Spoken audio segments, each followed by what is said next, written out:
Saya Nurani Syuhada binti Ahmad akan membincangkan tentang kesan pandemik COVID-19 terhadap masyarakat. Pada awal tahun 2020, seluruh dunia dikejutkan dengan satu wabak penyakit yang berbahaya, iaitu COVID-19. Wabak penyakit ini mudah merebak dan dijangkiti semua, tidak kira tua atau muda. Coronavirus adalah sejenis virus yang boleh menyebabkan jangkitan pada saluran pernafasan. Terdapat beberapa jenis coronavirus seperti SARS dan MERS-CoV. Coronavirus yang terbaru ditemui di Wuhan, China adalah COVID-19. Penularan wabak COVID-19 telah menyebabkan kerajaan negara kita mengambil keputusan untuk melaksanakan Perintah Kawalan Pergerakan atau lebih dikenali sebagai PKP di bawah Akta Pencegahan dan Pengawalan Penyakit Berjangkit 1988 dan Akta Polis 1967.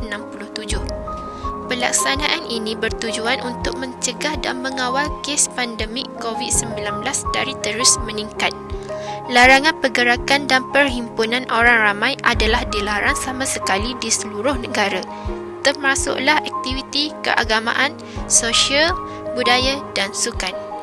Wabak penyakit ini telah membawa banyak kesan negatif kepada masyarakat di Malaysia dari segi faktor sosial, kesihatan dan keuangan atau ekonomi.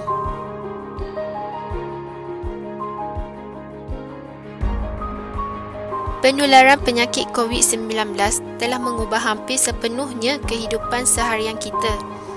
Jika dahulu, pemakaian pelitup muka amat jarang dapat dilihat dalam kalangan masyarakat kita, tetapi kini ia menjadi satu kesalahan jika tidak memakainya di tempat awam dan boleh didenda oleh pihak berkuasa.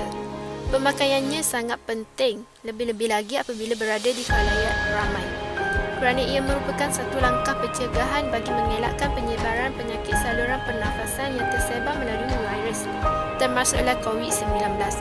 Penggunaan pelitup muka sama ada untuk melindungi orang yang sihat daripada dijangkiti atau untuk mengelakkan orang yang dijangkiti daripada menjangkiti orang lain. Penjarakan sosial sebanyak 1 meter juga dapat kita lihat sejak berlakunya pandemik ini. Penjarakan sosial dilakukan bagi mengekang penularan wabak COVID-19. Usaha ini merupakan langkah awal yang boleh dilakukan bagi mengelakkan daripada terdedah jangkitan virus berkenaan. Seterusnya, aktiviti kunjung-mengunjung tidak dibenarkan. Apalah erti sesebuah perayaan jika amalan kunjung-mengunjung tidak dibenarkan? Kebiasaannya, pada apa jua perayaan sebagai contoh Hari Raya Aidilfitri, setiap orang yang menyambut pasti meriah dengan kunjungan daripada sanak saudara dan sahabat handai. Namun, wabak ini telah menghentikan kita semua daripada melakukan aktiviti ini. Begitu juga dengan aktiviti keagamaan. Contohnya, aktiviti solat berjemaah di masjid atau di surau dihadkan jemaahnya berserta dengan penjarakan sosial. Keseluruhan program pendidikan di sekolah-sekolah maupun di institusi pengajian tinggi telah berubah. Semua kuliah fizikal terpaksa digantikan dengan kuliah dalam talian. Terdapat juga beberapa sektor pekerjaan yang menjalankan bekerja dari rumah.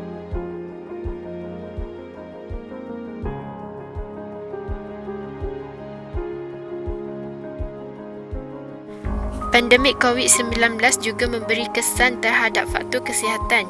Lebih-lebih lagi para petugas barisan hadapan. Mereka bukan sahaja penat dari segi fizikal, bahkan mental mereka juga seperti stres, kebimbangan dan kemurungan. Mereka banyak berurusan dengan orang ramai yang belum pastilah tahap kejangkitan mereka. Golongan ini akan lebih tertekan dan penat jika kes COVID-19 semakin meningkat. Perubahan dalam sektor pendidikan juga memberi impak kepada seluruh warga yang terlibat terhadap kesihatan mental.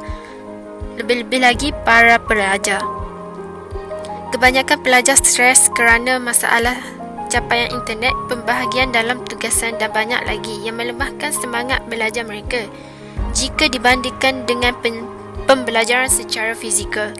Bahkan cara pihak atasan sekolah dan universiti dalam pengurusan interaksi dan pembelajaran atas talian juga memberi kesan kepada kesejahteraan pelajar. Ramai yang terjejas sepanjang pandemik COVID-19, dari golongan berpendapatan tinggi sehinggalah golongan yang berpendapatan rendah, termasuklah isi rumah dalam kumpulan B40. Isi rumah kebanyakan berdepan dengan masalah dipecat atau dibuang kerja. Hal ini kerana terdapat banyak industri yang terjejas sehingga memaksa sebahagian majikan untuk mengurangkan bilangan pekerja atau memotong gaji. Ia bertujuan untuk mengurangkan kos perbelanjaan bagi menampung kos operasi. Secara tidak langsung, kadar pengangguran turut meningkat. Usahawan tani dan peniaga kecil juga turut terjejas kesan daripada pelaksanaan PKP. Mereka menghadapi kesukaran untuk memasarkan hasil tani dan berniaga jualan mereka. Memang tidak dapat dinafikan bahawa kesan pandemik COVID-19 banyak membawa keburukan, tetapi masih ada kesan positif terhadap kelestarian alam sekitar. Pelaksanaan PKP telah memberi impak yang positif kepada kualiti udara dan air. Hal ini kerana dengan penutupan sektor-sektor yang telah diarahkan seperti perindustrian telah mengurangkan sisa-sisa toksik ke dalam sungai dan yang dilepaskan ke udara. Selain itu, pembebasan gas-gas yang berbahaya seperti gas karbon monoksida daripada kenderaan berkurangan kerana sebilangan besar rakyat Malaysia berada di rumah masing-masing pada setiap masa. Pandemik COVID-19 sememangnya banyak memberi kesan kepada seluruh rakyat Malaysia tanpa mengira usia, kaum dan agama, kerana kita terpaksa membiasakan diri kita melakukan aktiviti yang di luar norma kebiasaan kita.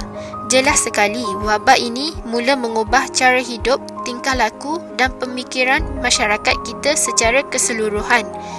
Kita hanya mampu cekal tabah dan bersedia untuk berubah sahaja bagi meneruskan kehidupan. Kita juga tidak tahu bilakah wabak ini akan lenyap. Oleh itu, ia menjadi tanggungjawab semua pihak untuk memastikan virus COVID-19 tidak tersebar.